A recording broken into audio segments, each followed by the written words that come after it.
Hello guys, welcome back to my YouTube channel Arnold GK Master. Arnold GK Master অন্য এটি video লৈ আপোনালোকক সকলোকে স্বাগতম জনাইছো। আজি দেখাম আপোনালোকক যে ইন্টাৰনেশ্যনেল বাউন্ডাৰী লাইন কোনটো দেশৰ বাউন্ডাৰী লাইনক কি বুলি কোৱা হয় হেতু আপোনালোকক এটি ভিডিওৰ জৰিয়তে আপোনালোকক দেখাম। তো আমি ইন্টাৰনেশ্যনেল বাউন্ডাৰী লাইনৰ তালিকা আপোনালোকৰ মাজলৈ আমি এটি ভিডিওৰ জৰিয়তে দাঙি ধৰিম। ভিডিওটো আপোনালোকে সম্পূৰ্ণৰূপে চাব, অকণ স্কিপ নকৰাকৈ ভিডিওটো চাব। আপোনালোকে স্কিপ কৰিলে হয়তো বুজা নাপাব আৰু স্কিপ নকৰাকৈ আপোনালোকে ভিডিওটো চালে ভালকৈ বুজা পাব।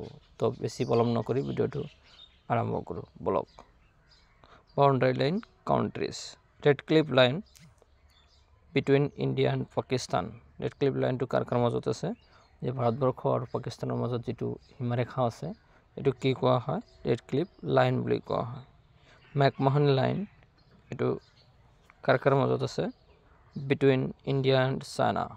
ভাৰতবৰ্ষ আৰু চীনৰ মাজত যিটো সীমাৰেখা আছে সেইটো কি বুলি কোৱা হয়? মেকমোহন লাইন বুলি কোৱা হয়। Durand line between Pakistan and Afghanistan. Pakistan আৰু আফগানিস্তানৰ মাজত যিটো সীমা ভাগ কৰিছে সেইটো কি বুলি কোৱা হয়? ডুৰেণ্ট লাইন বুলি কোৱা হয়। 49th parallel এইটো কাৰ মাজত ভাগ কৰিছে? Between USA and Canada. যে আমেৰিকা আৰু কানাডাৰ মাজত সীমাৰেখাডাল ভাগ কৰিছে কিহে? 49th parallel যিটো 49তম প্যাৰেলেল আছে সেইটোই ভাগ কৰিছে। তো Hindenburg line between Germany and Poland. Hindenburg লাইনটো কাৰ মাজত সীমাৰেখা ভাগ কৰিছে?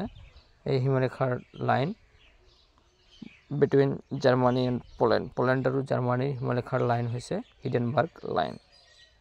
মেগিনট লাইন। যে মেগিনট লাইনটো কোন দেশক ভাগ কৰিছে? যে ফ্ৰান্স এণ্ড জাৰ্মানী।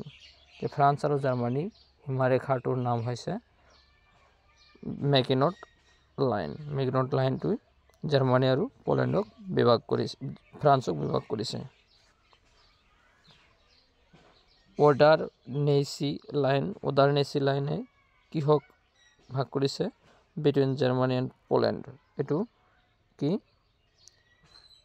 এইটো জাৰ্মানী আৰু পোলেণ্ডক ভাগ কৰিছে।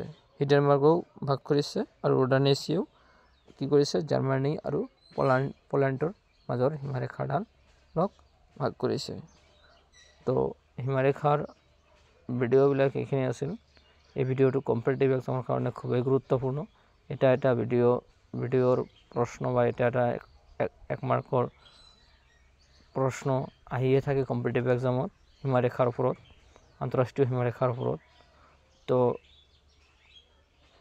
এইবিলাক কম্পিটিটিভ এক্সামৰ কাৰণে খুবেই গুৰুত্বপূৰ্ণ। আপোনালোকে ভিডিঅ'টো সম্পূৰ্ণৰূপে চাব, সম্পূৰ্ণৰূপে চালে হয়তো বুজা পাব। তো আপোনালোকে চাই ভিডিঅ'টো ভাল লাগিলে এটা লাইক কৰি দিব আৰু বন্ধু বান্ধৱীসকলৰ মাজত শ্বেয়াৰ কৰি দিব। শ্বেয়াৰ কৰিলে কি হয় যে আমি নিজে জনাৰ উপৰিও বন্ধু বান্ধৱীসকলেও জনাৰ সুযোগ পায়। আৰু এইটো কম্পিটিটিভ এক্সামৰ কাৰণে খুবেই গুৰুত্বপূৰ্ণ, কাৰণ এটা প্ৰশ্ন উত্তৰ আহিয়ে থাকে। আৰু আপোনালোকে আৰ্নল্ড জিকে মাষ্টাৰত এনেকুৱা ধৰণৰ কম্পিটিটিভ এক্সামৰ ভিডিঅ' আপোনালোকে বিনামূল্যে আপোনালোকে পায়ে থাকিব আৰু মই আপলোড কৰিয়ে থাকিম। তো আপোনালোকে এনেকুৱা ধৰণৰ ভিডিঅ' পাবলৈ মোৰ আৰ্নল্ড জিকে মাষ্টাৰ ইউটিউব চেনেলটো আপোনালোকে ছাবস্ক্ৰাইব কৰিবলৈ নাপাহৰিব। ছাবস্ক্ৰাইব কৰি ওচৰত থকা বেল আইকনটো প্ৰেছ কৰি থ'ব যাতে মই দিয়া ভিডিঅ'টো আপোনালোকে আগতে পাই যায়।